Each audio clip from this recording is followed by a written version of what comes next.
ଏବେ ଆସିକି ରାତି 12ଟା 15 ହେଲାଣି। ଦେଖାଉଛି ମୁଁ ଆପଣମାନଙ୍କୁ ଟାଇମ୍।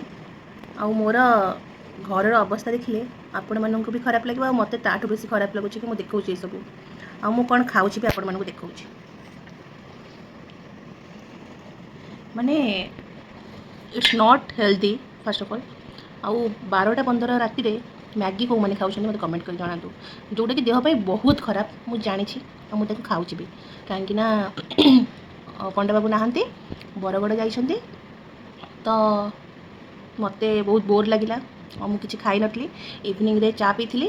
ମୋତେ ବହୁତ ଭୋକ ବି ଲାଗିଲାଣି, କାହିଁକି ନା ମୁଁ ଏଇନା ଯେଉଁ ସବୁ କାମ କରୁଛି ଆପଣମାନେ ଦେଖିଲେ ଜାଣିବେ ଯେ ମୁଁ ଅଲରେଡ଼ି ବହୁତ ସାରା କାମ କରିସାରିଲିଣି, ମାନେ ସବୁ ରଖାରଖି କରିସାରିଲିଣି। ତଥାପି ଆହୁରି ବହୁତ ଅଛି, ମାନେ ମୋତେ ଲାଗୁଛି ରାତି 2ଟା 3ଟା ହେଇଯିବ।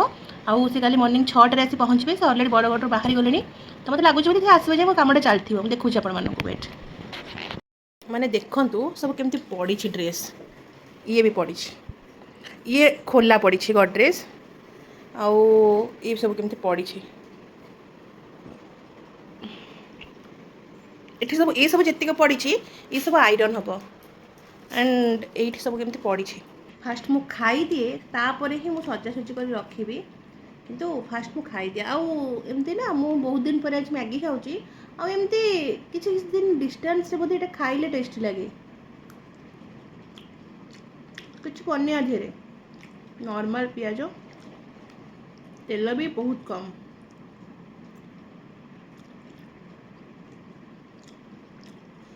ଚାଲ ହଉ ସଜାସଜି କରିଦିଏ। ଏମିତି ମୋ ଭଳିଆ ପ୍ଲେଟ୍ ସଫା କରିକି କେଉଁମାନେ ଖାଆନ୍ତି ପ୍ଲିଜ୍ ଟିକେ କମେଣ୍ଟ ମାଧ୍ୟମରେ ଜଣାଇବେ। ଆମ ଘରେ ନର୍ମାଲି ବୋଉ ଖୁଡ଼ୀମାନେ କୁହନ୍ତି କି ପ୍ଲେଟ୍ ସଫା କରି ଖାଇଲେ କୁଆଡ଼େ ମୋଟା ହେଇଯାଆନ୍ତି।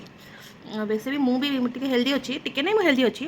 ତ ବୋଧେ ମୁଁ ଏମିତି ପ୍ଲେଟ୍ ସଫା, ମୁଁ ସବୁବେଳେ ମାନେ ଛୋଟବେଳୁ ଆଜି ଯାଏଁ ମୁଁ ସବୁ ସଫାସଫି କରି ଖାଇଦିଏ। ମୁଁ କିଛି ଖାଇବା ମୋତେ ଭଲ ଲାଗେନି, ନଷ୍ଟ କରିବାକୁ ମୋତେ ବିଲକୁଲ ବି ପସନ୍ଦ ନୁହେଁ।